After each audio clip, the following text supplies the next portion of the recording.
नारद जी ने कहा था ये पूरा ब्रह्मांड आपके हाथ में आंवले के समान है। भाई मेरा भी सर्जन नारायण की तरह हुआ है। अच्छा, बोला इतिहास में पहली बार मैंने इन गोरे लोगों को नचाता हुआ देख रहा हूं मैं। अश्वत्थामा ने नारायण अस्त्र का प्रयोग किया और भगवान सबसे पहली ग्लांस कब डालते हैं? मंगला आरती में। तो हनुमान जी ने कहा प्रभु मैं तो बंदर हूं, बंदर के अंदर क्या शक्ति होती है प्रभु? आनंदन भजन रंजन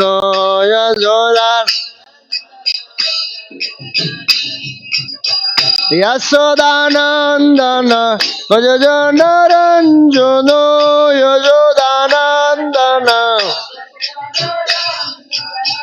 यशोदानंदन भजन रंजन यशोदानंदन यमुना तीरा वनजारी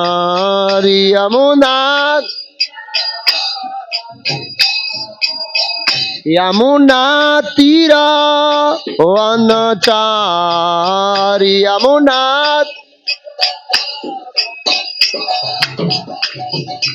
राधा माधव कुंज बिहारी राधा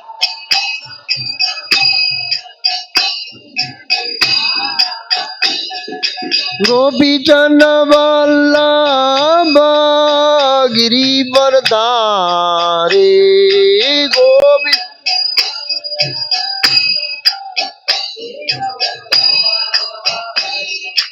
गोपीचंद वल्लभ गिरिवरधारी गोपी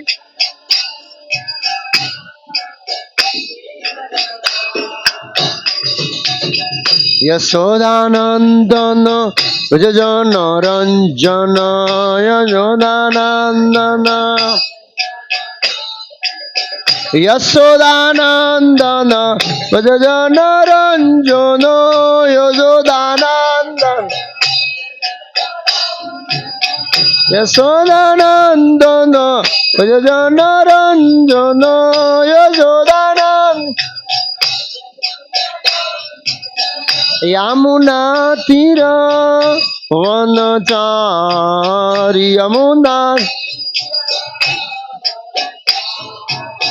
यमुना तीरा वनचारी यमुना राधा माधव कुंज बिहारी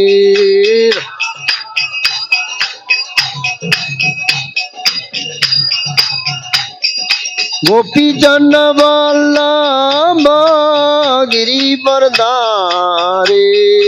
गोपी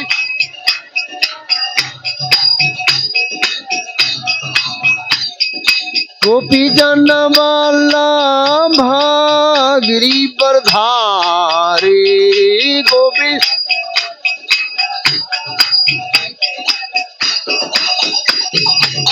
यशोदानंदन भजन रंजन यशोदानंदन भजन रंजन यशोदानंदन यशोदानंदन भजन रंजन यशोदानंदन यमुना तीरा वनचारी यमुना यमुना तीरा वनचारी यमुना तीरा राधा माधव कुंज बिहारी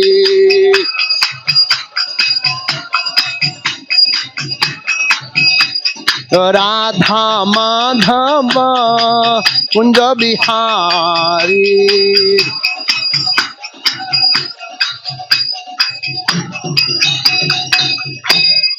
जय ओम विष्णुपाद परमहंस परिव्रजकाचार्य स्तोत्र सदश्री श्रीमद अभयचरणारविंद भक्ति वेदांत स्वामी प्रभुपाद की जय। अनंत कोटि वैष्णव विंद की जय। श्रीमद् भागवतम की जय। जय गौर प्रेमानंदे। ओम नमो भगवते वासुदेवाय। ओम नमो भगवते वासुदेवाय। ओम नमो भगवते वासुदेवाय। श्रीमद् भागवतम स्कंद 2 अध्याय 5 समस्त कारणों के कारण श्लोक संख्या 17। तस्या अपि द्रष्टुर ईशस्या, अच्छा ईशस्य कुटस्था अस्या अखिला आत्मनः सृजयम् सर्जामि सृष्टो अहम इक्षये एवा अभिचादितः। तस्यापि दष्टुरिशस्या कुटस्थस्याखिलात्मनः सृजयम् सर्जामि षष्ठोऽहम् इक्षेवाभिचोदितः। तस्यापि दष्टुरिशस्या कुटस्थ अस्य अखिलात्मनः सृजयम् सर्जामि षष्ठो अहम् इक्ष्ये एवाभिचोदितः। तस्यापि दष्टुरिशस्या कुटस्थ अस्य अखिलात्मनः सृजयम् सर्जामि षष्ठो अहम् इक्ष्ये एवाभिचोदितः। तस्यापि दष्टुरिशस्या कुटस्थ अस्य अखिलात्मनः सर्जयम् सर्जामि षष्ठो अहम् इक्ष्ये एवाभिचोदितः। तस्यापि दष्टुरिशस्या कुटस्थ अस्य अखिलात्मनः सृजयम् सर्जामि षष्ठो अहम् इक्ष्ये एवाभिचोदितः।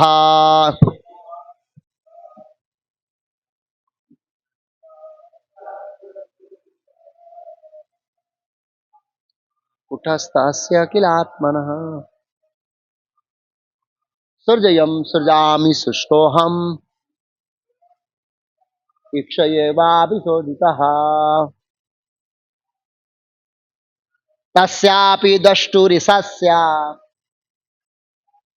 कुटस्थ अस्य अखिलात्मनः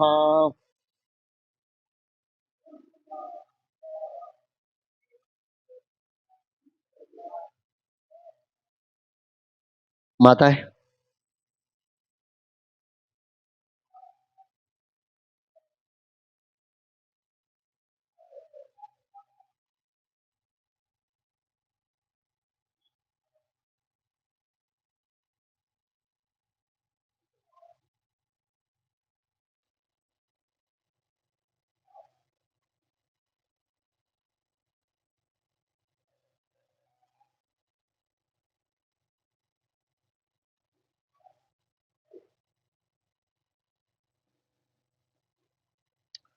शब्दार्थ अनुवाद और तात्पर्य शिलाभे चरणारविंद भक्ति वेदांत स्वयं प्रभुपाद इस्कॉन संस्थापक आचार्य द्वारा।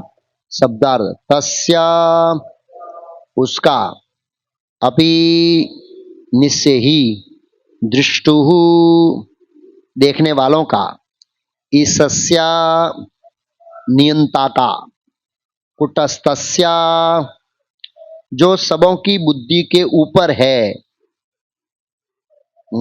उसका, अखिल आत्मनः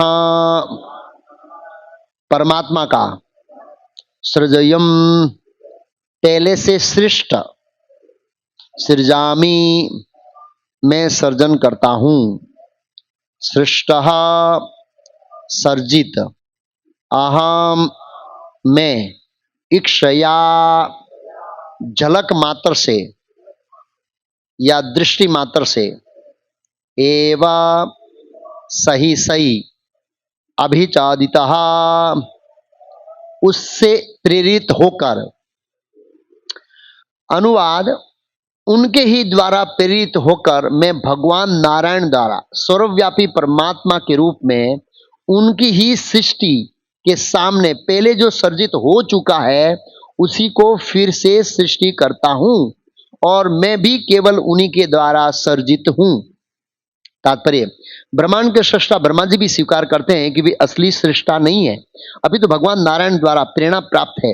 अतः उन्हीं की अध्यक्षता में वे समस्त जीवों के परमात्मा स्वरूप उन्हीं के द्वारा पहले से निर्मित वस्तुओं का सर्जन करते हैं।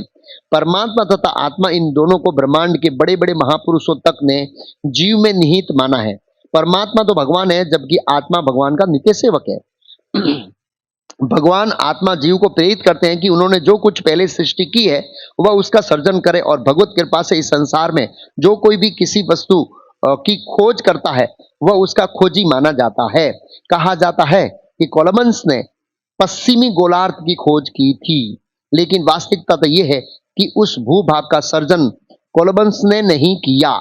यह विशाल भूखंड परमेश्वर की सर्वशक्तिमत्ता के कारण पहले से ही वहां था, और कोलंबस को भगवान की विगत सेवा के बल पर अमेरिका की खोज करने का श्रेय प्राप्त हुआ। इसी प्रकार कोई भी व्यक्ति भगवान की इच्छा के बिना कुछ भी सर्जन नहीं कर सकता, क्योंकि प्रत्येक व्यक्ति अपनी क्षमता के अनुसार ही देखता है। यह क्षमता भी मनुष्य द्वारा भगवान की सेवा करने की रजामंदी के अनुसार भगवान द्वारा प्रदान की जाती है। अतः मनुष्य को स्वेच्छा से भगवान की सेवा करने के लिए इच्छुक होना चाहिए। इस तरह भगवान कर्ता को इसी तरह भगवान कर्ता को उसी अनुपात में शक्ति प्रदान करते हैं जिस अनुपात में वह भगवान के चरण कमलों में आत्मा समर्पण करता है। ब्रह्मा जी भगवान के महान भक्त है, अतः भगवान ने उन्हें शक्ति दी, या यूं कहें कि प्रेरणा दी कि हमारे समक्ष जैसा ब्रह्मांड है वे वैसे ही ब्रह्मांड की सृष्टि करें। भगवान ने इसी तरह अर्जुन को कुरुक्षेत्र का युद्ध करने के लिए प्रेरित किया था। भगवत गीता 11.33, तस्मात् उत्तिष्ठ यशो लभस्व जित्वा शत्रुन भुक्षक्ष राज्यम समृद्धम मय्यतेव निहिता पूर्वम एवं निमित्त मात्रम भावे सविचचिम। चाहे कुरुक्षेत्र का युद्ध हो या किसी अन्य स्थान अथवा अन्य समय में लड़ा गया कोई युद्ध हो, वह भगवान की इच्छा से लड़ा जाता है, क्योंकि भगवान की मर्जी के बिना कोई इतना बड़ा जन सहार नहीं कर सकता। दुर्योधन के दल ने कृष्ण की महान भक्त द्रौपदी का अपमान किया था, और द्रौपदी ने भगवान से वहां पर उपस्थित सारे मूक दर्शकों से इस अनुचित अपमान से बचने के लिए यातना की थी। तब अर्जुन को भगवान ने सलाह दी कि वह लड़कर बदला ले, अन्यथा दुर्योधन का दल भगवान की इच्छा से किसी न किसी तरह मारा ही जाएगा। इस तरह अर्जुन को निमित्त मात्र बनाने तथा भीष्म एवं कर्ण जैसे महारथियों सेनापतियों को वध करने का श्रेय लेने के लिए कहा गया। कठोर उपनिषद जैसे वैदिक ग्रंथ में भगवान को सर्वभूत अंतरात्मा के रूप में वर्णित किया गया है, अर्थात प्रत्येक शरीर के भीतर निवास करने वाले हैं। उनकी शरण में आने वाले प्रत्येक व्यक्ति को निर्देश देने वाले हैं। जो शरणागत नहीं है उन्हें भौतिक प्रकृति के संरक्षण में रखा जाता है। ब्राह्मण सर्वभूतानि यंत्रारूढ़ माया, इस तरह उन्हें अपने ढंग से कार्य करने दिया जाता है और स्वयं दुष्परिणाम भोगने दिया जाता है। ब्रह्मा तथा अर्जुन जैसे भक्त अपनी ओर से कुछ भी नहीं करते हैं, अपितु पूर्ण शरणागत होने के कारण भगवान के संकेतों की प्रतीक्षा करते हैं। अतः वे कुछ ऐसा करने का प्रयास करते हैं जो सामान्य दृष्टि से अत्यंत आश्चर्यजनक प्रतीत होता है। भगवान का एक नाम है उरुक्रम, जिसका अर्थ है वे जिसके कार्य अत्यंत अद्भुत तथा जीव की कल्पना से परे होते हैं। अतः भगवान के भक्तों के कार्य कभी कभी अत्यंत अद्भुत प्रतीत होते हैं, क्योंकि उनमें भगवान का निर्देशन रहता है।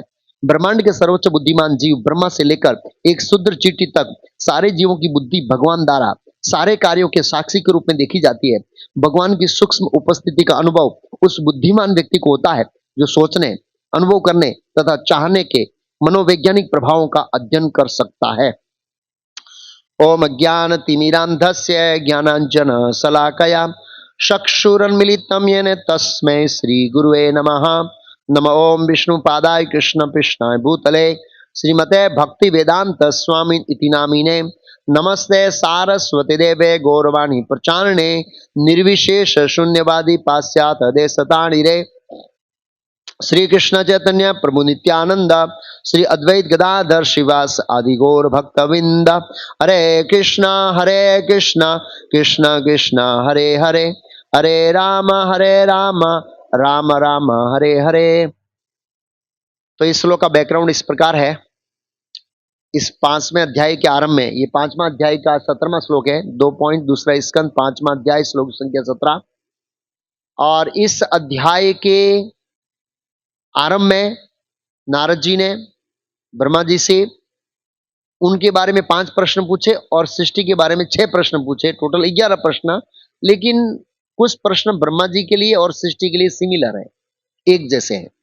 आपका सोर्स क्या है, इस ब्रह्मांड का सोर्स क्या है, आपकी सृष्टि कैसे हुई, इस ब्रह्मांड की सृष्टि कैसे हुई, आपके ऊपर कोई नियंता है, इस ब्रह्मांड के ऊपर कोई नियंता है, इस तरह से सिमिलर प्रश्न है। तो कुछ श्लोकों में उत्तर दिया ब्रह्मा जी ने, बताया कि जो लोग भगवान की माया से मोहित हैं, उनको ऐसा लगता है कि मैं ही भगवान हूं, और माया, भगवान की माया से मोहित होने के कारण मेरी वास्तविक स्थिति को नहीं जान पा रहे हैं। अर्थात वो ये कहना चाहते हैं, देवताओं की स्थिति को नहीं जान पा रहे हैं और भगवान की स्थिति को नहीं जान पा रहे हैं। हम लोग जब इस भौतिक दुनिया में भगवान की माया से मोहित होते हैं, तो हम देवताओं की स्थिति और भगवान की स्थिति को नहीं समझ पा रहे। भगवान ने जैसे कहा, देवी ऐसी गुण महिमम माया दुर्त्या। भगवान की माया से मोहित होने के कारण हम भगवान को, देवताओं को नहीं जान रहे हैं। इस तरह से उत्तर देते हुए आगे बढ़ रहे हैं। और पिछले 4 श्लोकों में उन्होंने बताया, नारायण परो वेदो, नारायण परामखा, हाँ, नारायण परागति, नारायण नारायण नारायण, सब कुछ बता दिया। सब कुछ ही नारायण है, ये जो बनाया है वही नारायण है, बनाने वाले भी नारायण है, नाश करने वाला है, सब कुछ नारायण है। तो नारद जी ने पूछा, तो आप क्या करते हैं, मतलब आपका रोल क्या है इसमें? सब कुछ नारायण करते हैं तो आपका रोल क्या है, वो रोल बताइए।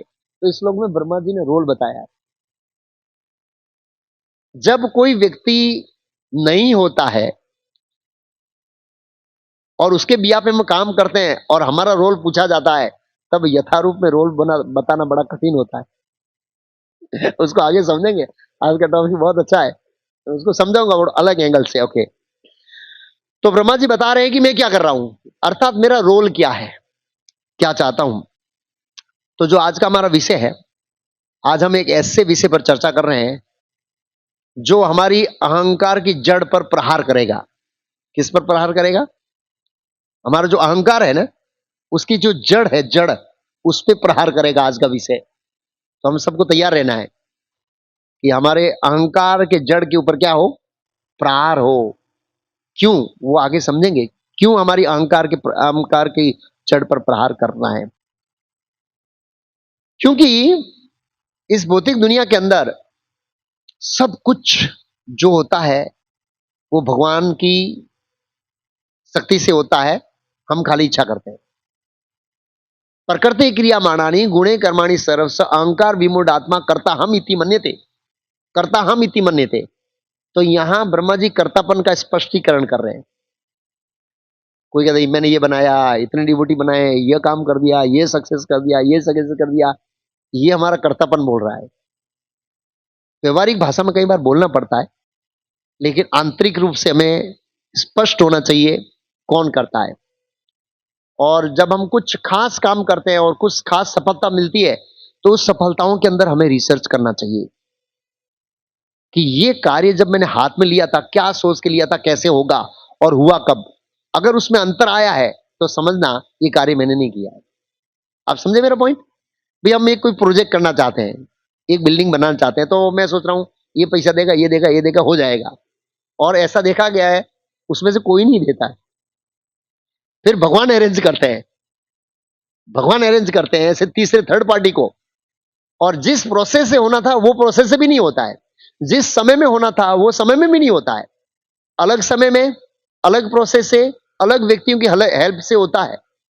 तो अगर हम उसको एनालाइज करेंगे तो समझना है कि ये सब किसी की व्यवस्था है, परमात्मा की व्यवस्था है।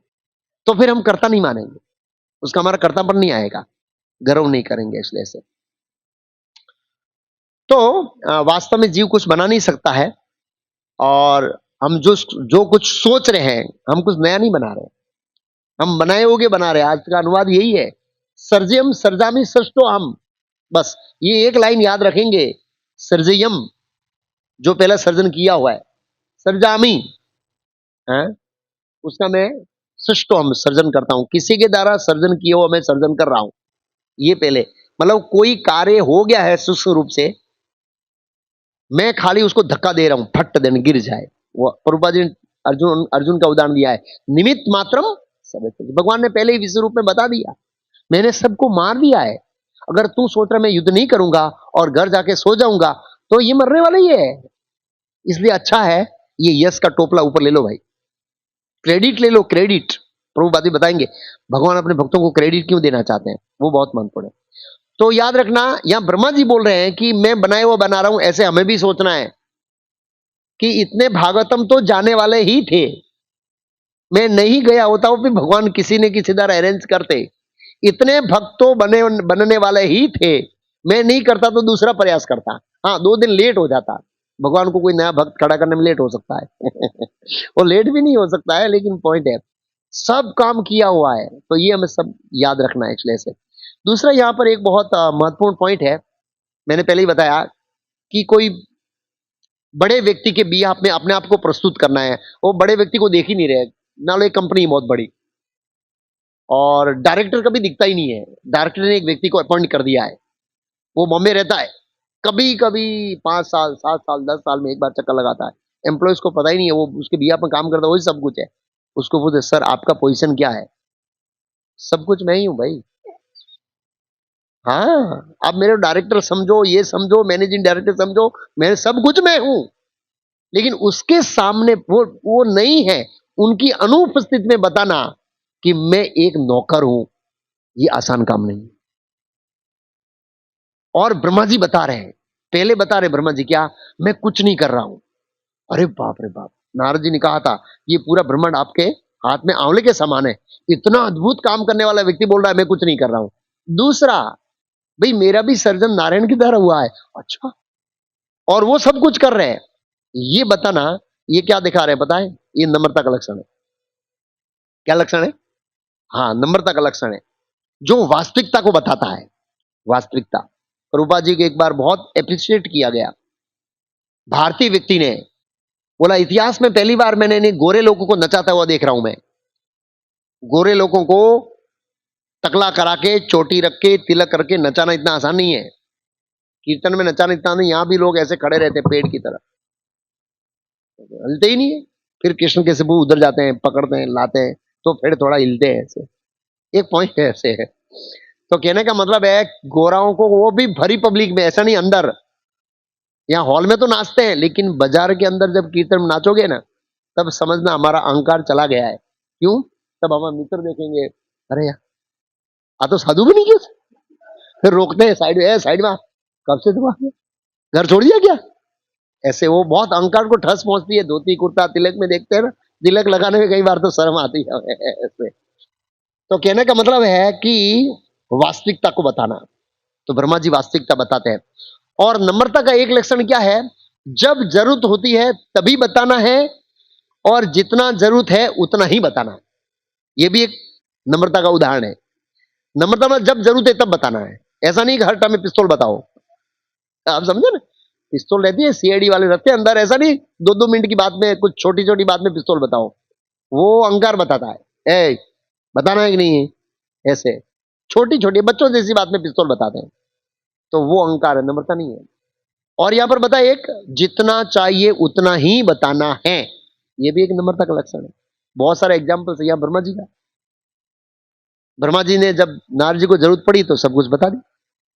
दूसरा उदाहरण है जड़ भरत का, कितने विद्वान, कितने महान, और राजा रोगण उसको पालकी उठा रहे, उन्होंने बताया नहीं मैं इतना विद्वान हूं, इतना भक्त हूं, और एक दिन तू राजा का, तू जिस राज्य का राजा कर रहा है ना, वो मेरे लिए तो इतना था, मैं पूरा ये सप्तद्वीप का राजा था, तू तो सिंधु पाकिस्तान का राजा है।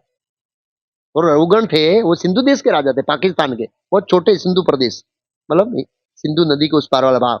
और भरत महाराज किसके राजा थे खबर? 7 द्वीपों के राजा थे, भारतवर्ष पूरा उसके राजा थे वो। तो उसके सामने कुछ भी नहीं थे, ऐसा उन्होंने परिचय नहीं दिया। और उन्होंने वो ज्ञान का प्रदर्शन भी नहीं किया, मैं बहुत विद्वान हूं। वो तो बोल रहा था, ऐसे बोल रहा था, बोल रहा था, बोल रहा था, वो असर ही नहीं हो रही, कुछ बोला ही नहीं।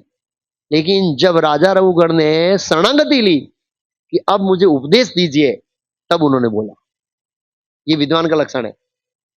जब जरूरत होती है, जितना चाहिए उतना ही बोला उन्होंने, और जब जरूरत पड़ी तब बोला। एक राजा रघुगढ़ का उदाहरण है। दूसरा उदाहरण है दासरथी। चैतन्य महाप्रभु, अरे सॉरी, रामानुचार्य के महान भक्त थे दासरथी, बहुत स्कॉलर थे। और ये मेरे ख्याल से रामानुचार्य के भतीजे लगते थे, भतीजे मतलब रिलेशन में थे वो। फर्स्ट डिसाइपल, फर्स्ट शिष्य रामानुचार्य के, बहुत बड़े स्कॉलर थे। तो रामानुचार्य के जो गुरु थे, उनकी पुत्री थी अतुलई, अतुलई समथिंग, उसको ससुराल में बहुत समस्या आई।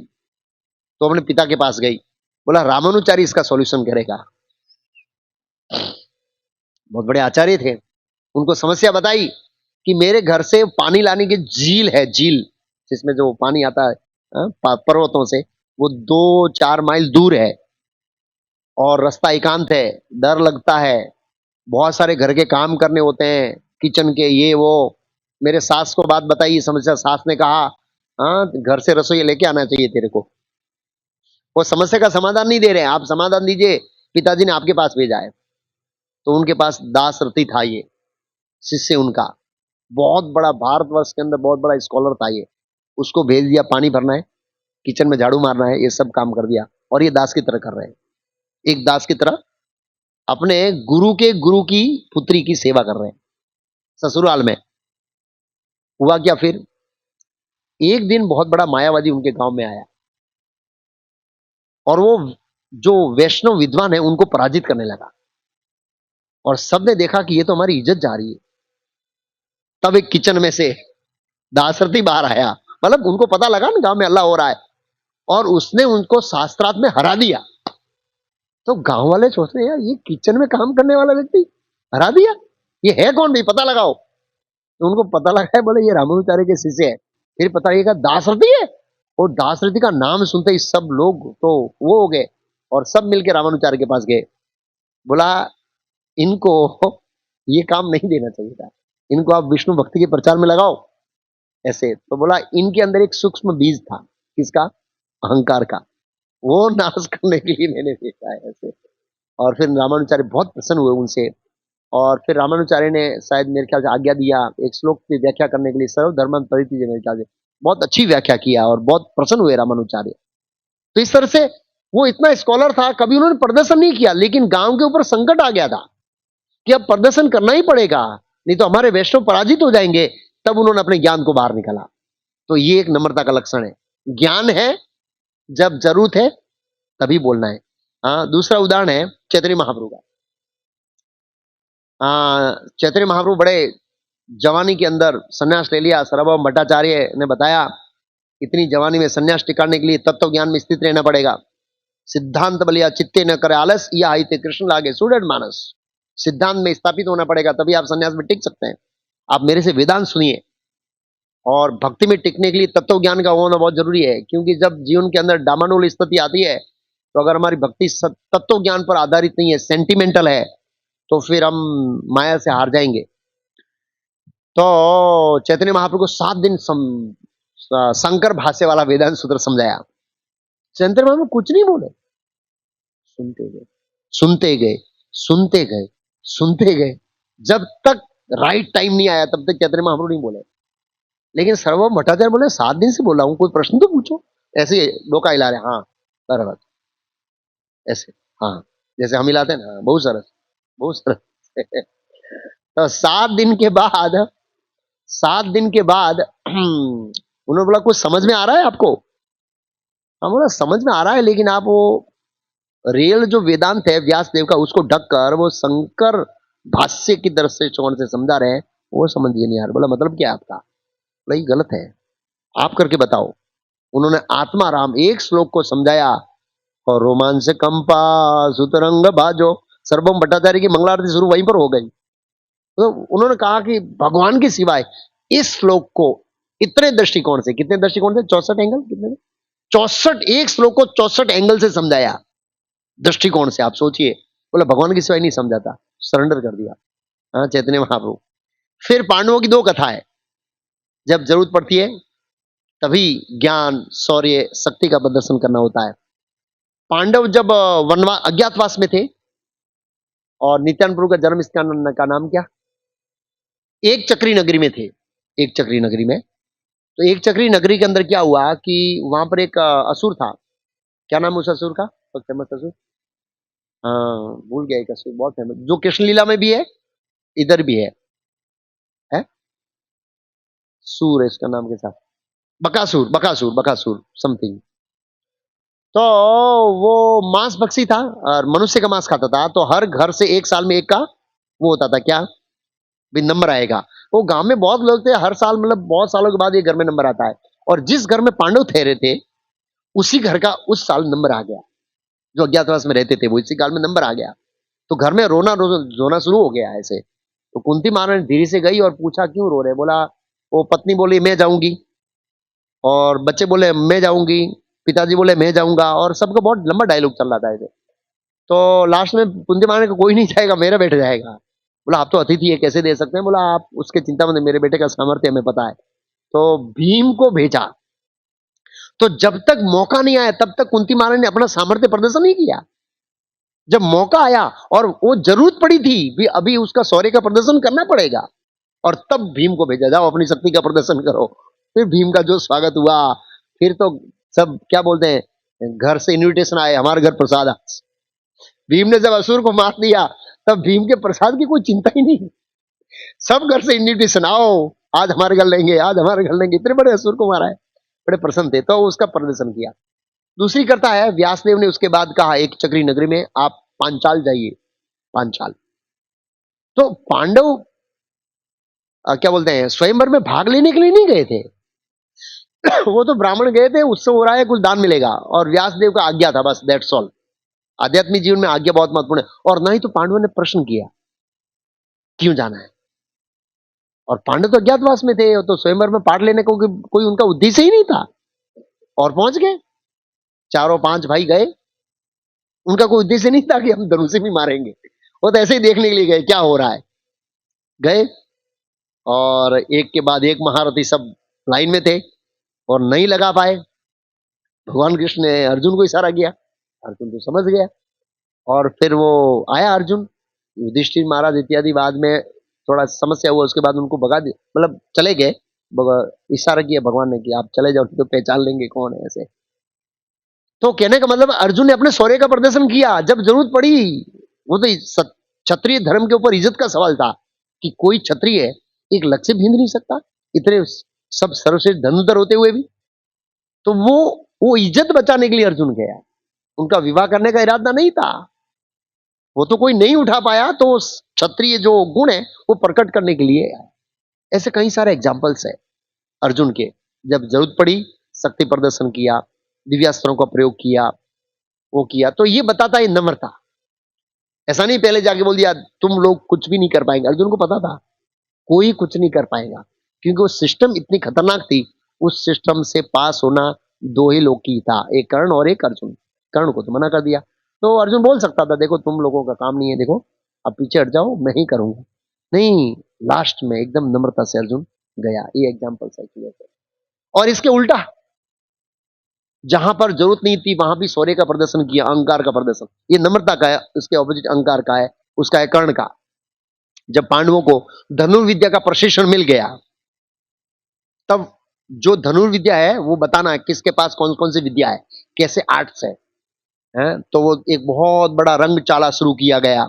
और उसके अंदर अर्जुन ने अपने शौर्य का प्रदर्शन किया। युधिष्ठिर, नकुल, सहदेव, दुर्योधन इत्यादि जो ने, कर्ण को नहीं बुलाया था उसमें, नहीं तो वो भाग ले सकता था। और न ही उसका कोई रोल था, सीधा जाके खड़ा हो गया, मैं आ गया हूं, सर से धनुर्धर हूं, मेरे साथ लड़ो, मेरा शौर्य को देखो। तुमको किसने बुलाया यहां, तुम तो भौतिक दृष्टिकोण से क्षत्रिय भी नहीं हो। तो ये अहंकार का प्रदर्शन है, मतलब उन्होंने पहले ही अपने अहंकार को प्रदर्शन कर दिया। दूसरा, पितामह भीष्म के समझाने के बाद भी, और पितामह भीष्म के मिलने के बाद भी, कर्ण का ईगो इतना था कि जब तक अर्जुन से नहीं लड़ूंगा और उसे जीत नहीं लूंगा, मैं चैन से नहीं बैठूंगा, मर जाऊंगा। ये अहंकार का प्रदर्शन। मुझे सर्वश्रेष्ठ धनुर्धर बनना है बस, और कुछ नहीं, अर्जुन को जीतना है। इसलिए कुंती महारानी को क्या कहा, तेरे 5 पुत्रों की संख्या रहेगी, या मैं या अर्जुन। ये इतना अहंकार था उसका। दूसरा उदाहरण है अश्वत्थामा। अश्वत्थामा ने नारायण अस्त्र का प्रयोग किया। नहीं, हाँ, नारायण अस्त्र या वैष्णव अस्त्र, दो अस्त्रों का प्रयोग किया है, 2 टाइम। नारायण अस्त्र, वैष्णव अस्त्र। वैष्णव मीन्स विष्णु के अस्त्र, नारायण नारायण के अस्त्र। ये पता है ये नारायण अस्त्र का प्रयोग किसके ऊपर किया जाता है? खाली शिव जी और ब्रह्मा जी के ऊपर। इससे नीचे देवता पर नहीं कर सकते। आपको पता है देवताओं के ऊपर दिव्यास्त्र का प्रयोग किया जाता है, मनुष्य के ऊपर सामान्य अस्त्र का। इसने इतना ऊंचा अस्त्र किया, अहंकारी था, देखता हूं कौन बचाता है। भगवान ने कहा सब लोग दंडवत करना शुरू कर दो। नारायण अस्त्र को रोकने का एक ही मात्र रास्ता है, शरणागति। भीम खड़ा था, भगवान ने पकड़ के बोला शरणागति। जैसे वो माँ बाप बच्चों को, अरे अभी मरेगा तू, ऐसे मोटा पकड़ के ऊपर ऐसे दिखाया, नीचे मैं नहीं उतरूंगा।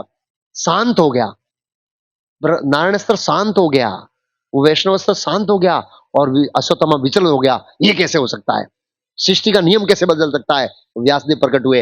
अरे वो नारायण सामने है भाई, उसके ऊपर उसका अस्त्र कैसे चलेगा? और कृष्ण के गुणगान गाए व्यासदेव ने, किसके सामने? अश्वत्थामा का। फिर भी उसका अहंकार कम नहीं हुआ। लास्ट में उन्होंने अपने अहंकार का प्रदर्शन कहां किया? महाराज परीक्षित पर किया। तो ये अहंकार, बता देता हूं कौन बचाता है परीक्षित को, छोड़ दिया ब्रह्मास्त्र, ऐसे अहंकार।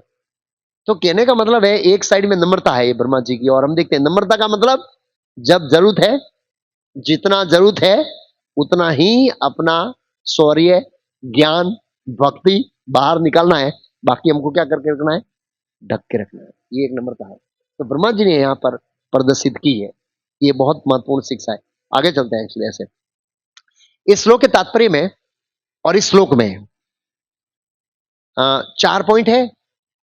पहला पॉइंट है वास्तविक कर्ता कौन है? वास्तविक कर्ता, इसलिए कहा है सृजम सृजामी सृष्टो अहम। अहम मीन्स मैं, सर्जन किए हुए को सर्जन करता हूं। और भगवान इतने महान है कि इक्सये मीन्स खाली दृष्टि, झलक मात्र से। क्या मात्र से? एक झलक से। ये भगवान की एक झलक में इतनी एनर्जी है, इतनी शक्ति है, उस शक्तियों का इतना रोटेशन मर के करोड़ों ब्रह्मांड उत्पन्न होते हैं। आपको पता है भगवान एक ग्लांस डालते हैं, तो अगर हमको भी एनर्जी चाहिए भक्ति में तो ग्लांस लेना पड़ेगा। और भगवान सबसे पहली ग्लांस कब डालते हैं? मंगला आरती में। बहुत कम लोग होते हैं तो वहां ग्लांस ज्यादा मिलेगी, भीड़ में ग्लांस आपको कम मिलेगी, डाइवर्ज हो जाएगी, दूसरी दूसरी जगह चली जाएगी। तो हमें भगवान की ग्लांस लेना चाहिए। अगर सोचिए, हाँ, भगवान रमा देवी पर एक ग्लांस डालते हैं और दूसरी ग्लांस डालते हैं तो उसे पूरा क्रिएशन प्रोसेस शुरू हो जाता है। तो सोचिए अगर हम भगवान के सामने मंगला आरती में खड़े हैं और भगवान की ग्लांस दृष्टि हमारे ऊपर आ रही है, तो सोचिए कितनी एनर्जी आएगी। और हम एक्सपीरियंस करते हैं, जब हम मंगला आरती आते हैं, सुबह में माला करते हैं, मॉर्निंग प्रोग्राम करते हैं, हम लोग एनर्जेटिक फील करते हैं। ये नहीं होते हैं तो हम डल हो जाते हैं। तो ये ग्लांस लेना चाहिए। इक्सिया इक्सिया। तो कर्ता भगवान है, ये है। प्रभुपाद जी कहते हैं यहां पर तात्पर्य में, हम स्वयं को कर्ता मानते हैं जो एक भ्रम है, वास्तव में कर्ता नहीं है। जैसे यहां पर कोलवंश का उदाहरण है, उसने अमेरिका को ढूंढा। प्रभुपाद जी बोले सर्जन नहीं किया उसने ढूंढा। क्यों ढूंढा? प्रभुपाद जी कहते हैं अमेरिका की खोज की पर उसने बनाया नहीं। तात्पर्य में प्रभुपाद जी बहुत महत्वपूर्ण बात बता रहे हैं। प्रभुपाद जी कहते हैं उसमें कि इसने ढूंढा है, लेकिन भगवान ने उसको श्रेय क्यों दिया पता है? कोलंबस को श्रेय क्यों दिया उसको ढूंढने का?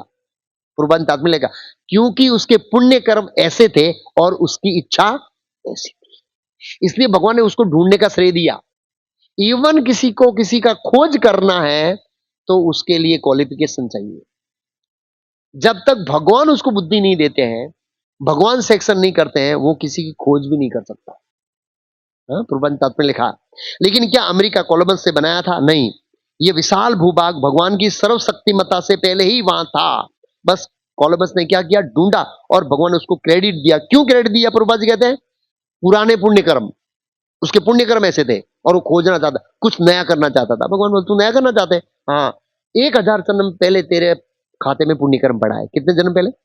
1000 जन्म पहले तेरे खाते में ऐसा पुण्य कर्म है जिससे तुमको इसका क्या मिलेगा, यश मिलेगा, यश, कीर्ति मिलेगी, तेरा नाम होगा। और भगवान ने उसको वो बुद्धि दिया, इधर जा इधर जा इधर जा, और उसने खोला ऐसे। प्रभुपाद जी एक एग्जाम्पल देते हैं अपने लेक्चर में, जैसे माँ क्या करती है, कई बार एक रोटी बनाती है, क्या बनाती है, और बच्चा बनाना चाहता है रोटी, माँ मैं बनाऊंगा, तो माँ क्या करती है, वो बेलन पकड़ती है ऊपर से, बच्चे का हाथ नीचे रहता है, जैसे कई बार एक्टिवा एक्टिवा सिखाते हैं ना, तो आगे एक्टिव सीखने वाला रहता है, बैलेंस सब कुछ हमारा रहता है, उसमें कंट्रोल, खाली उसके दो हाथ रहते हैं उसमें, इसमें दो हैंडल पे, बाकी सब एक्सीलेटर देना, ब्रेक ब्रेक सिखाने वाले के कंट्रोल में रहता है, क्योंकि पता है कि ज्यादा देगा तो चली जाएगी, और ऐसे वैसे बैलेंस देता गिर जाएगा। तो माँ उसको पकड़ के कहती, ऐसे करती, देखो बेटा तुमने कितनी अच्छी रोटी बनाई है, बेटा खुश हो जाता है। ऐसे ही ऐसे ही, हाँ, तो सामर्थ्य किसका है, माँ का है। तो कोई कुछ खोज करना चाहता है, भगवान उसके पुण्य कर्म है वो देखते हैं, और उसके पुण्य कर्म से कनेक्शन उसको करा देते हैं। तो प्रभुपाद ने एक तात्पर्य और लिखा है, हमारा जो सुख, हमारी जो उपलब्धियां, अचीवमेंट्स, ये सब कृष्ण की ओर से सीधे हमारे लिए गिफ्ट है, गिफ्ट। ये समझना चाहिए, हमारे जो भी अचीवमेंट है लाइफ में, डिग्री है, सौंदर्य है, बिजनेस है, जॉब है, ये सब अचीवमेंट कृष्ण की गिफ्ट है, प्रभुपाद जी ने तात्पर्य में लिखा है, हमें याद रखना चाहिए। और वो किस आधार पर देते हैं, प्रभुपाद के ये भगवान ने कोलबल्स को क्यों ये श्रेय दिया, दूसरे को क्यों नहीं दिया, प्रभुपाद लिखे हैं आगे इसमें, वे पवित्रता के अनुसार प्रदान की जाती है, प्यूरिटीज, हार्ट की कितनी पवित्रता है उसके अनुसार उसको प्रदान किया जाता है, यश, कीर्ति, अपयश इत्यादि। प्रभुपाद जी कहते हैं एक सुअर और एक जो शौकीन होता है, खाने का शौकीन, बहुत खाता है, पता है लोग, मैंने कई बार बताया, लोग लिस्ट बनाते हैं होटल का, कौन सी बाकी है, कौन सी खा गया हूं, हाँ ऐसे लोग देखे, मैंने मिला हूं मैं ऐसे। यस, ट्रेन में एक बार अहमदाबाद से आ रहा था, एक जीएनएफसी में के अंदर एक जैन व्यक्ति है, चार्टेड अकाउंटेंट, उनकी वाइफ अहमदाबाद में रहती है, मतलब वो सैटरडे से वहां जाते हैं, तो वो लोग अब बोले सैटरडे संडे हम लोग सूरत जाते हैं, क्यों, वहाँ होटल का लिस्ट बनाया खाने के लिए, अहमदाबाद की होटल पूरी, बड़ौदा की पूरी, भरूच की पूरी, अब सूरत, ऐसे लोग भी हैं। हाँ, इस दुनिया के अंदर विचित्र लोग बैठे हैं ऐसे, तो आपको पता नहीं है, क्योंकि वो भक्तिपुर ठाकुर का ना, तू या जगत विचित्र हे प्रभु तेरा ये जगत विचित्र है, तो वास्तव में विचित्र है, ऐसे लोग भी ऐसे। प्रभुपाद, सुअर और भोजन का शौकीन व्यक्ति दोनों खाने के माध्यम से आनंद लेने की इच्छा करते हैं, लेकिन कृष्ण परमात्मा रूप में उनको ऐसा शरीर देते हैं उनके कर्मों के अनुसार। सुअर को भी खाना है लेकिन उसके पुण्य कर्म नहीं है, इसे उनको अलग टेस्ट देते हैं, अलग मन देते हैं, अलग फैसिलिटी देते हैं, अलग बॉडी देते हैं। एक व्यक्ति है जिनके पास पैसा है, खा सकता है, होटल में खाने के लिए पैसा तो चाहिए ना भाई, हाँ, डोसा भी सामान्य 500 रुपया को हो गया आजकल, हाँ, अच्छी होटल में खाने जाओ 500 रुपये डोसा लाएगा कहा, 500 रुपया, पैसा चाहिए को खाने के लिए। आजकल खाने के लिए लोग इतना पैसा बर्बाद करते हैं ना, पहले ऐसे नहीं करते थे। इतनी होटल चल रही है, बहुत महंगी महंगी होटल, कैसे चलती है, खाते हैं लोग बाहर, बहुत खाते हैं, सैटरडे संडे तो बाहर, घर में जी रहे। और यूएसए में तो 2 BHK के का है ही नहीं कॉन्सेप्ट, 2 बेडरूम है, किचन नहीं है यूएसए में, क्यों, खाना बाहर खाता है। यस, ऐसे एक आर्किटेक्ट बोल रहा था। ओके, आगे रहते हैं। प्रभुपाद जी कहते हैं कृष्ण परमात्मा को उनकी व्यक्तिगत पुण्यशीलता के अनुसार विशेष मानसिकता शरीर प्रदान करते हैं और उनके साथ वैसा ही व्यवहार करते हैं। प्रभुपाद जी तात्पर्य में और एक श्लोक कोट किया है, सर्वभूत अंतरात्मा, सर्वभूत अंतरात्मा मतलब भगवान कृष्ण सभी जीव के हृदय में परमात्मा रूप में बैठे हैं, निवास करते हैं, और उस सभी जीवों को निर्देशित करते हैं, उनके कर्मों के अनुसार गाइडलाइन करते हैं। दो प्रकार के जीव है, दोनों को अलग अलग दिशा में निर्देशित करते हैं। एक जीव है जो अहंकार ग्रसित होकर करता हम इति मन्यते, मैं अपने आप से कर्म करूंगा, भगवान उनको भी करते हैं, चल भाई। जो जीव है भगवान के शरणागत हो गए, उनको भी निर्देशित करते हैं। तो दोनों का निर्देशन है वो अलग अलग है, भगवान का दोनों का निर्देशन अलग अलग। किस प्रकार है, प्रभुपाद जी कहते हैं नित्यो नित्यानाम चेतना चेतन नाम, भगवान हर जीव के हृदय में बैठे, हर जीव की हर इच्छा पूरी करते हैं। एक्चुअली ऐसे सार ये है कि भगवान हमारी हाँ, हमारी इच्छा और कर्मों के अनुसार हमें क्या करते हैं, निर्देशित करते हैं। ये हमें ध्यान रखना चाहिए। एक पॉइंट यहां पर बहुत प्रभुपाद जी ने तात्पर्य में दिया है, क्या दिया है, भगवान हमारी एबिलिटी नहीं देखते हैं, अवेलेबिलिटी देखते हैं, क्षमता नहीं देखते हैं भगवान। क्यों, क्षमता तो हमारी है ही नहीं, वो सब क्षमता तो उनकी है। अवेलेबिलिटी देखते हैं। भगवान ये देखते हैं कि आप सेवा करने के लिए कितने तत्पर हैं, निष्ठा से, उत्साह से, आनंद के साथ। अगर हम लोग तैयार हैं तो भगवान क्या देंगे हमें? एबिलिटीज, क्षमता देंगे भगवान। क्षमता भगवान ही देते हैं। चर्चा करेंगे अगर क्षमता की ऐसे है, तो हमें तैयार होना चाहिए। ये जो श्लोक है, भगवत गीता में एक श्लोक है, भगवान कैसे हमें क्षमता देते हैं, अद्भुत कार्य करने की क्षमता कैसे देते हैं। तेसाम सतत युक्तानाम भजताम प्रीतिपूर्वकम ददामि बुद्धि योगम। मैं बुद्धि देता हूं। क्या देता हूं? मैं बुद्धि देता हूं। भगवान बुद्धि देते हैं, ऐसा करो, इनसे मिलो, इनसे पूछो, ये करो, वो करो, तो धीरे धीरे धीरे धीरे परमात्मा का सेटिंग होता है सब कुछ। परमात्मा का एक्चुअली ऐसे। तो भगवान हमारी एबिलिटी, योग्यता नहीं देखते हैं, क्षमता नहीं देखते हैं, क्योंकि योग्यता, हाँ योग्यता देखते हैं। योग्यता क्या है? हम कितनी उत्सुकता से उनकी सेवा करने के लिए तैयार है। क्षमता नहीं देखते हैं कि आपके अंदर क्षमता कितनी है। आप 1,000 का प्रसाद बना सकते हैं, लाख का प्रसाद बना सकते हैं, वो क्षमता भगवान नक्की करेंगे। आपको प्रसाद बनाना है ना, इच्छा करो, बुद्धि भगवान देंगे।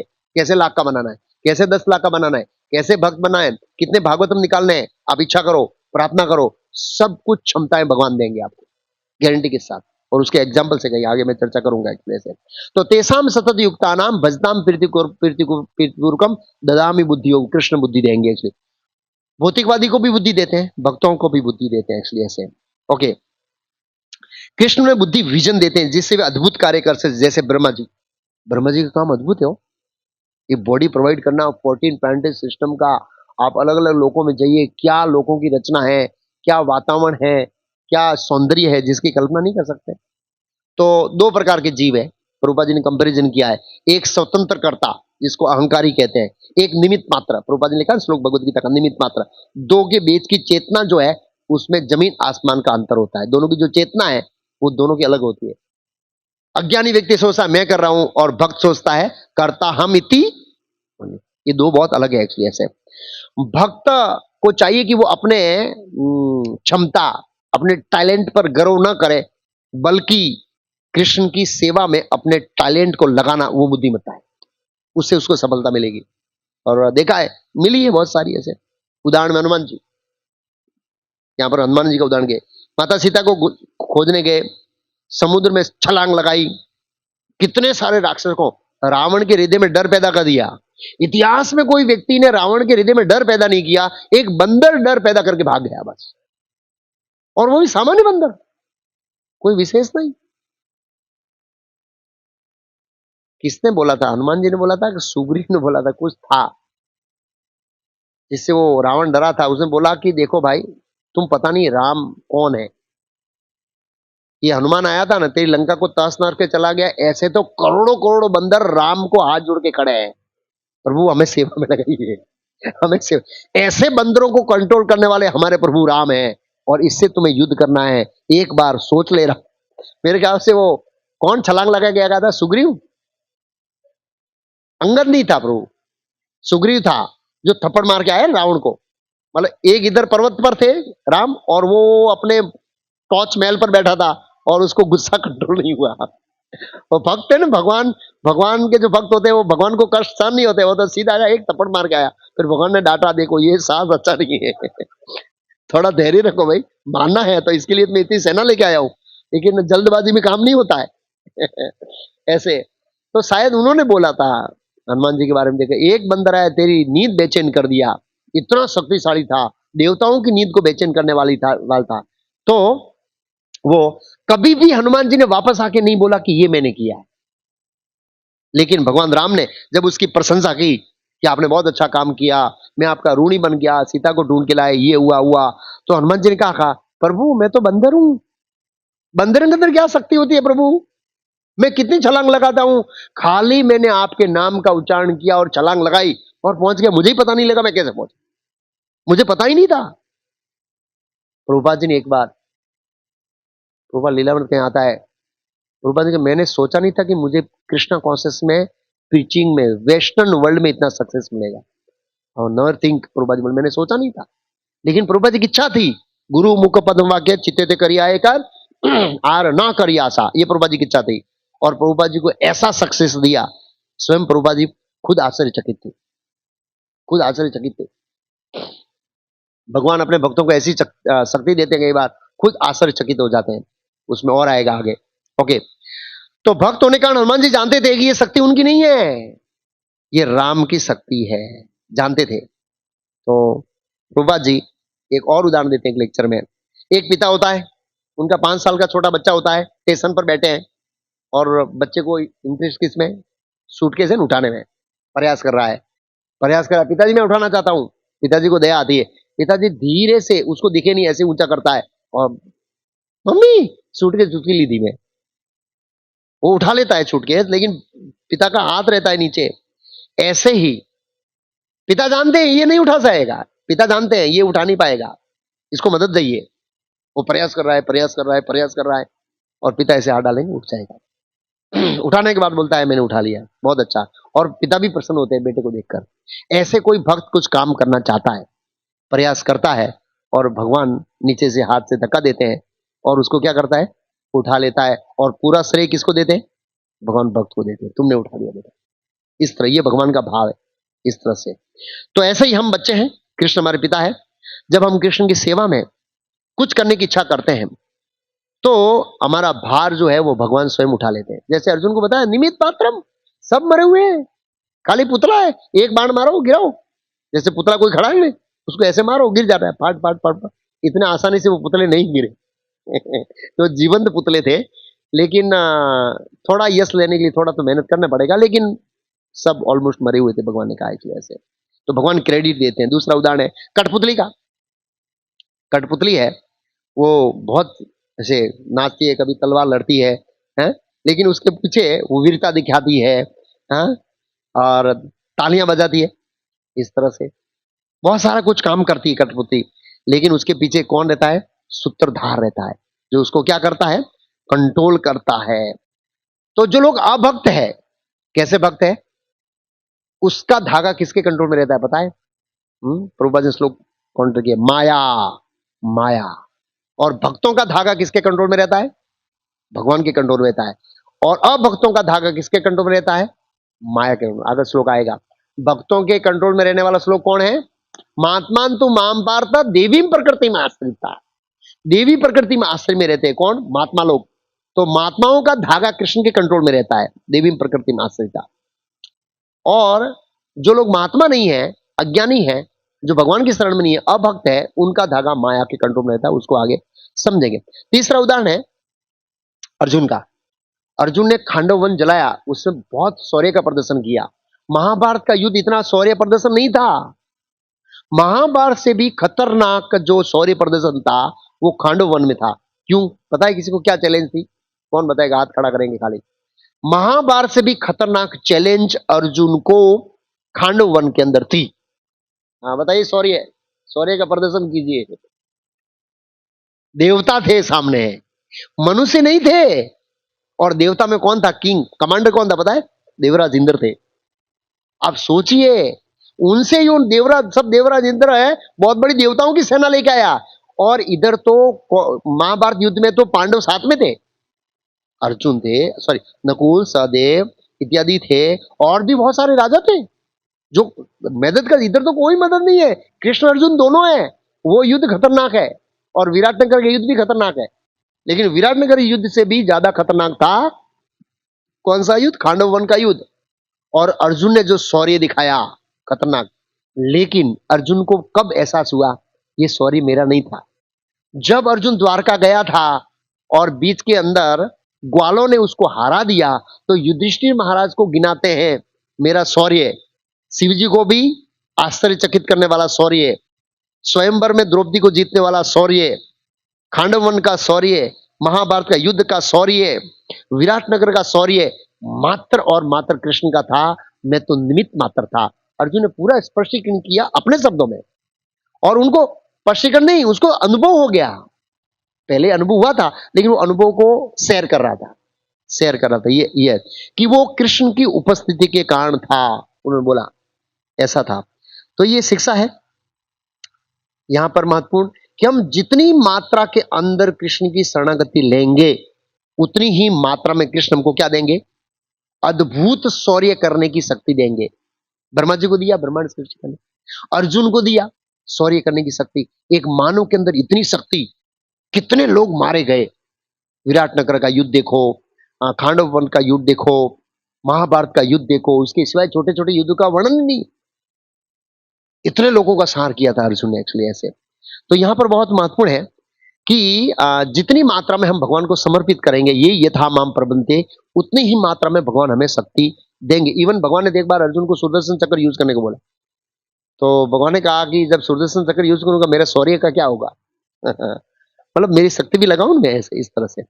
जब शक्ति का स्रोत कृष्ण हमारे साथ है तो हम अर्जुन हैं। शक्ति का स्रोत कृष्ण हमारे साथ, हम अर्जुन है। और शक्ति का स्रोत हमारे साथ कृष्ण नहीं है तो हम एक सामान्य अज्ञानी जीव हैं। आप समझ रहे हैं मेरा पॉइंट क्या कहने का?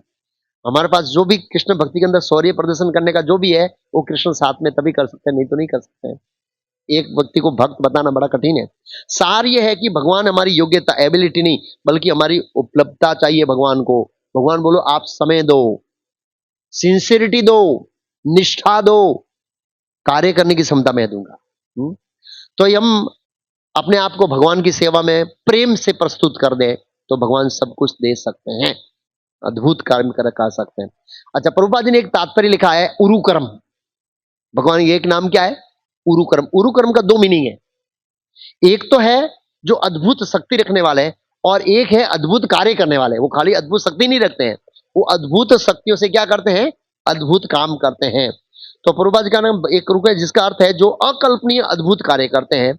कई बार उनके भक्त भी उरुकर्म कहलाते हैं, प्रभुपाद जी ने कहा। उनके भक्त जो है, भगवान के भक्त उरुकर्म में अद्भुत काम करने वाले कहलाते हैं कई बार भक्त। कैसे? उदाहरण के रूप से यहां पर ब्रह्मा जी और प्रभुपाद जी उदाहरण दिया अर्जुन का। उन्होंने पूर्ण शरणागति ली थी भगवान की, तो भगवान ने पूर्ण शक्तियां उनको प्रदर्शन दे दी, ब्रह्मा जी को और इनको। दूसरा उदाहरण है प्रियव्रत महाराज का। प्रियव्रत महाराज का एक कार्य उरुकर्म जैसा है। वो कौन सा कार्य, किसी को पता है? हाथ खड़े करेंगे। सौर्य को याद तो बहुत रहता है। प्रियव्रत का महाराज का एक काम उरुकर्म, अद्भुत, अकल्पनीय, और हमारी बुद्धि और शक्ति से समझ से बाहर है। और जब सुखदेव गोस्वामी वर्णन कर रहे थे, परीक्षित महाराज भी ऐसे हो गए, तो उनको आश्वासन दिया, मतलब आश्चर्य मत करो, ऐसे करके जवाब दिया। क्या पता है प्रियव्रत महाराज का अद्भुत कर्म क्या है? ये जो पूरा भूमंडल है, जिस साइड में अंधेरा था उस साइड में रथ चलाकर उसमें दिन का रात कर दिया, रात का दिन कर दिया। कोई कर सकता है दिन का रात, रात का दिन? पूरे भूमंडल को हमको एक इतना एरिया चमकाने के लिए कितना झंझट करना पड़ता है। खाली इतना तो, एयर लाइट लगाओ, वायरिंग करो, उधर चला गया तो जनरेटर चलाओ, ये चलाओ, वो चलाओ। ओ भगवान! और इसमें कई बार शॉर्ट सर्किट हो जाते हैं, ये हो जाते हैं, वो हो जाते हैं। उन्होंने पूरा भूमंडल चमका दिया, और एक चक्कर लगाया तो 1,00,000 योजन का गैप पड़ गया। दूसरा चक्कर लगाया 2,00,000 योजन, तीसरा चक्कर लगाया 4,00,000 योजन, चौथा चक्कर लगाया 8,00,000 योजन का गैप पड़ गया और उसमें समुद्र बन गया। पांचवा चक्कर लगाया भूमंडल का तो 16,00,000, और उसके बाद का लगाया तो 32,00,000 योजन का खड्डा पड़ गया, और उसके बाद का लगाया 64,00,000 योजन का खड्डा पड़ गया। आप मानेंगे नहीं, 64,00,000 योजन, ऐसे राउंड की नहीं बात कर रहा हूं, ऐसे गया ना उसका ये 64,00,000 ये गैप। तो जब ये वर्णन कर रहे थे तो परीक्षित महाराज आश्चर्यचकित हो गए। बोला भगवान के भक्तों के कार्यों के आश्चर्यचकित मत करो राजन, ऐसा करके बुलाया। प्रियव्रत महाराज भगवान के महान भक्त थे और भगवान ने अकल्पनीय शक्ति दिया, क्योंकि सूर्य सही से प्रकाशित नहीं हो रहा था, उन्होंने सूर्य का रास्ता ही बदल दिया। मैं अपनी शक्ति से प्रकाश दूंगा, जा, तेरा काम ही नहीं है। यस, इतने शक्तिशाली थे। उरुकर्म कहलाते। उरुकर्म का दूसरा उदाहरण परीक्षित महाराज भी। परीक्षित महाराज ने कौन सा उरुकर्म वाला काम किया?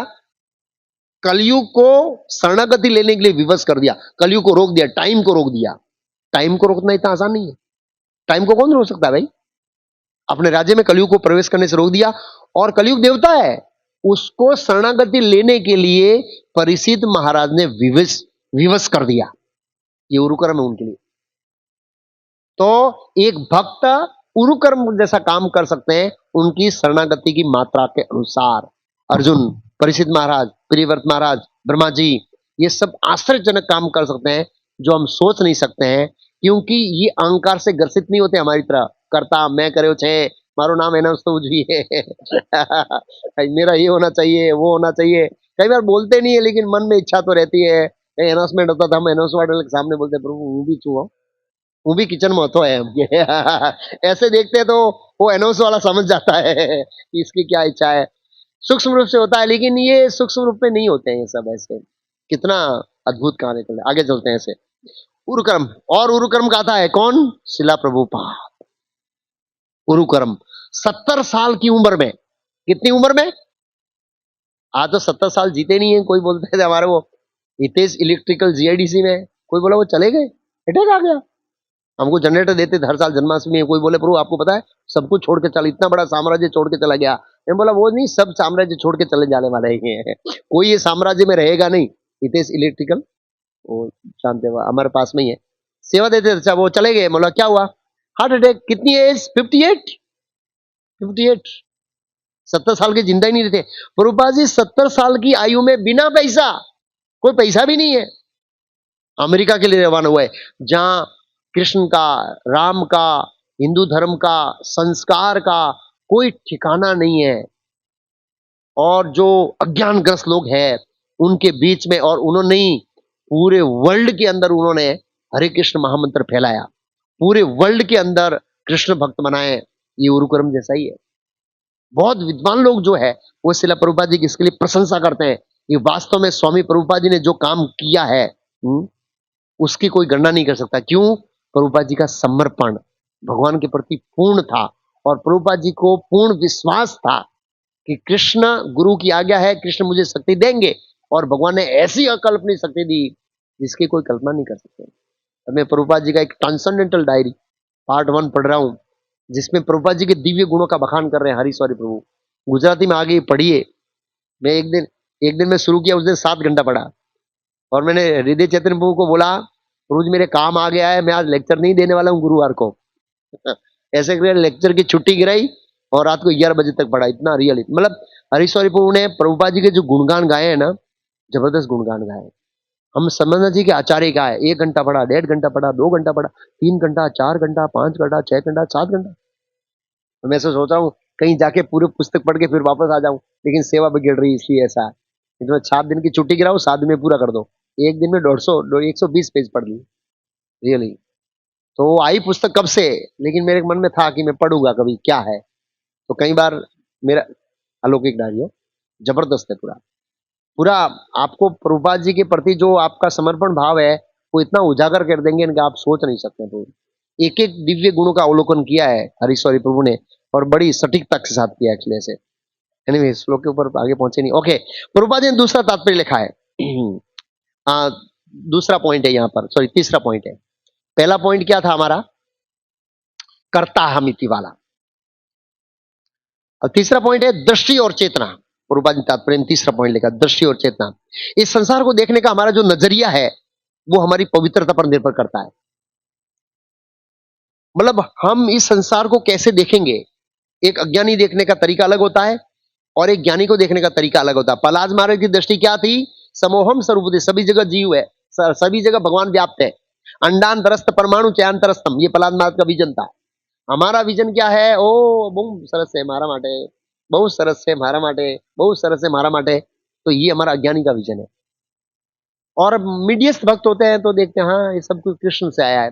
तो अलग अलग विजन होता है हमारी कॉन्शियसनेस के अनुसार। उदाहरण प्रभुपाद जी उदाहरण देते हैं एक जगह पे कि एक छोटा पुत्र मर जाता है, तो माँ तो रोती है और उसको देखने का दृष्टिकोण अलग होता है, और गीध होता है, गीध, उसका दृष्टिकोण अलग होता है।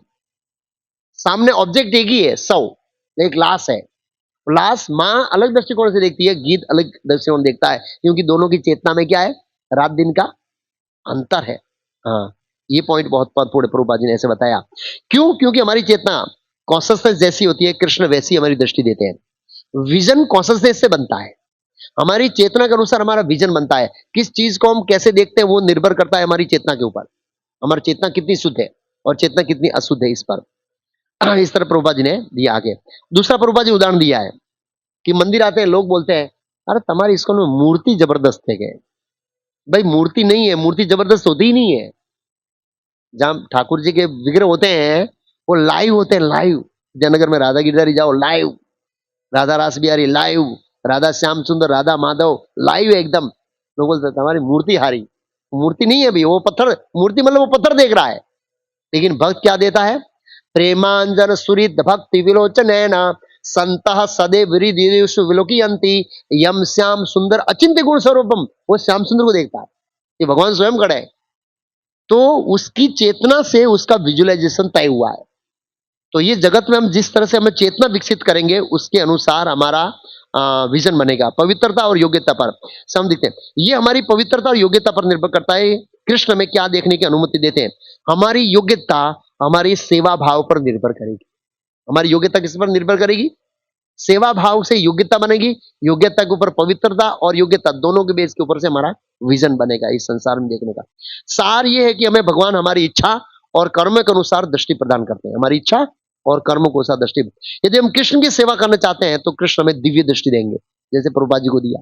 क्या करना है, कैसे करना है, कब करना है, किस तरह से करना है, वो सब गाइड करते हैं प्रभुपाद जी। चौथा पॉइंट है तात्पर्य प्रभुपाद जी, दो ऑप्शन, दो विकल्प है हमारे पास। पहला विकल्प दिया है, चॉइस हमारा है, अहंकार ग्रसित होकर रहना है इस संसार में या समर्पित होकर रहना है, हैं? तो कहते हैं यदि हम सोचें कि मैं खुद करता हूं, मैं कर लूंगा, मेरे पास बहुत शक्ति है, मेरे पास बहुत बुद्धि है, तो भगवान कहते हैं ठीक है, प्रयास करो, करो। अर्जुन पहले ऐसे ही बोला था, मेरे पास बहुत बुद्धि है, मैं अपने लॉजिक लगाऊंगा और ये समस्या निकल जाऊंगा। भगवान बोले ही नहीं। अर्जुन ने लॉजिक लगाया, लॉजिक लगाया, लॉजिक लगाया, लगाया लगाया, नहीं चला। फिर क्या बोला? कार्पण्य दोषो पस्व स्वभाव परछामी तवाम धर्म समूढ़ सेता। भगवान के शरण में आया। भगवान ठीक है, अभी तेरी बुद्धि ठिकाने आई। तो ऐसे ही अगर हम अहंकार ग्रसित होकर कार्य करेंगे तो एक पहले, और माया हमको दे देगी, माया के कंट्रोल में चले जाएंगे। और माया फिर क्या करेगी पता है?